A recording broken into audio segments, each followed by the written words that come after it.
I'm pretty sure everyone can agree that it takes a lot of skill to write a horror novel, or a horror story in general.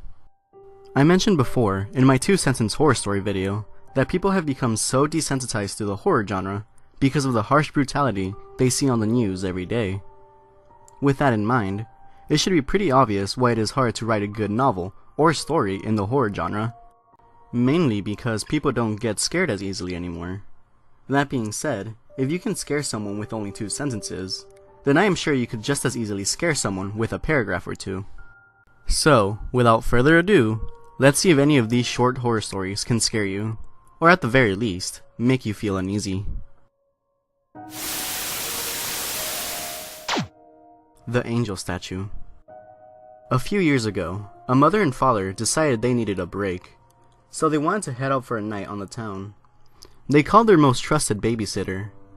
When the babysitter arrived, the 2 children were already fast asleep in bed, so the babysitter just got to sit around and make sure everything was okay with the children. Later that night, the babysitter got bored and went to watch TV, but she couldn't watch it downstairs because they did not have cable downstairs, as the parents didn't want the children watching too much garbage. So, she called them and asked them if she could watch cable in the parents' room. Of course, the parents said it was okay, but the babysitter had one final request. She asked if she could cover up the angel statue outside the bedroom window with a blanket or cloth because it was making her nervous. The phone line was silent for a moment, and the father, who was talking with the babysitter at the time, said, "Take the children and get out of the house. We'll call the police. We don't own an angel statue." The police found both the children and the babysitter slumped in pools of their own blood within 3 minutes of the call. Even scarier, no statue was found. My daughter learned to count. My daughter woke me up around 12 last night.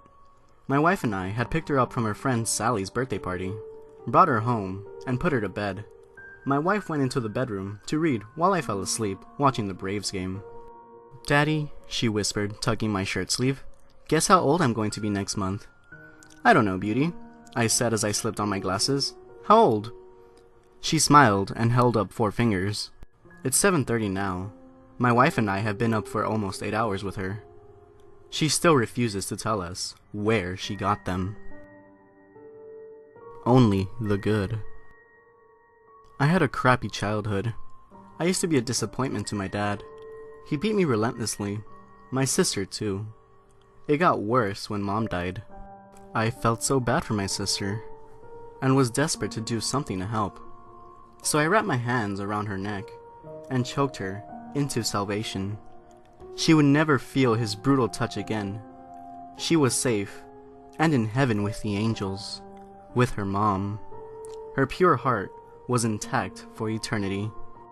That moment, when her soul flew triumphantly from her body, changed my life. I realized that I was given a gift. I could send untainted souls straight to paradise, before evil got its chance to ruin them. I could make sure that they felt no pain, no suffering.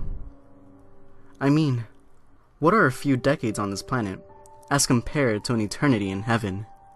Wouldn't you die right now if you had guaranteed ticket to eternal salvation? Why take the risk that evil could invade your mind, body, and soul? Each time I performed the miracle, I felt God's touch. I prefer to save the young. We are all born innocent, right? The more time spent on this wretched, pathetic rock, the more time the devil has to turn you. The next time you brag about how great your child is, I'll be listening. The next time your child helps an elderly lady cross the street, I'll be watching. Maybe the next time your kid cleans his room, without even being asked to, I'll be in the closet. His salvation, sharp and metallic, gripped tightly in my blessed hands. The Man Under the Bed. Minji is in her late 20s and works as an English tutor in South Korea. One evening, a few years ago, she was tutoring a high school boy. They were up studying pretty late, and the buses stopped running.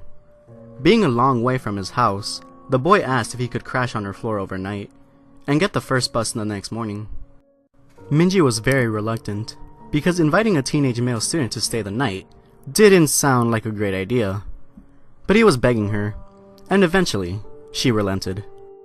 They went back to her one-room apartment, and she got into the bed, while he laid a blanket out on the floor, and they both fell asleep. A few hours later, at maybe 2 a.m., the boy wakes Minji up. "I'm really hungry," he says. "Let's go get some food." Minji opens her eyes and looks up at him in disbelief. "Food? Now?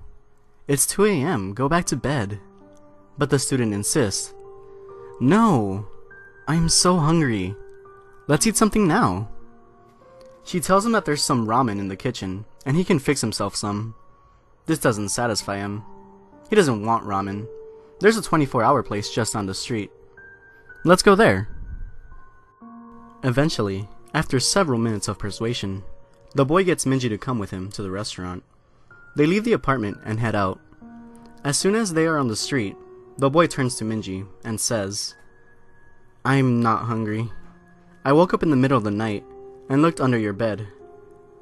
There's a man sleeping there." They call the police and discover that a homeless man had been living in Minji's apartment, sleeping under the bed for over 2 months. The boy only saw him because he was lying on the floor, so he had a clear view under the bed. The police arrested the man, and thankfully, there were no other issues. When Charlie goes away. I hate it when my brother Charlie has to go away. My parents constantly try to explain to me how sick he is. They always have to explain to me that I am lucky for having a brain where all the chemicals flow properly to the correct destinations, like undammed rivers. When I complain about how bored I am without a little brother to play with, they try to make me feel bad by pointing out that his boredom likely far surpasses mine, considering he is confined to a dark room in an institution. I always beg for them to give him one last chance. Of course, they did at first. Charlie has been back home several times, even shorter in duration than the last. Every time without fail, it all starts again. The neighborhood cats with gouged out eyes showing up in his toy chest. My dad's razors found dropped on the baby slide in the park across the street. Mom's vitamins replaced by bits of dishwasher tablets. My parents are hesitant now, using last chances sparingly. They say his disorder makes him charming, makes it easy for him to fake normalcy, and to trick the doctors who care for him into thinking that he is ready for rehabilitation. That I will just have to put up with my boredom, if it means staying safe from him. I hate it when Charlie has to go away. It makes me have to pretend to be good, until he is back, or they'll know it was me. Well, I do hope one of these short horror stories managed to frighten you, even if it was just a little bit. Well, with that out of the way, let me leave you with this little factoid. On the topic of fear, did you know the 5 most common fears are, in descending order: 5. Flying, 4. Snakes, 3. Going to the dentist, 2.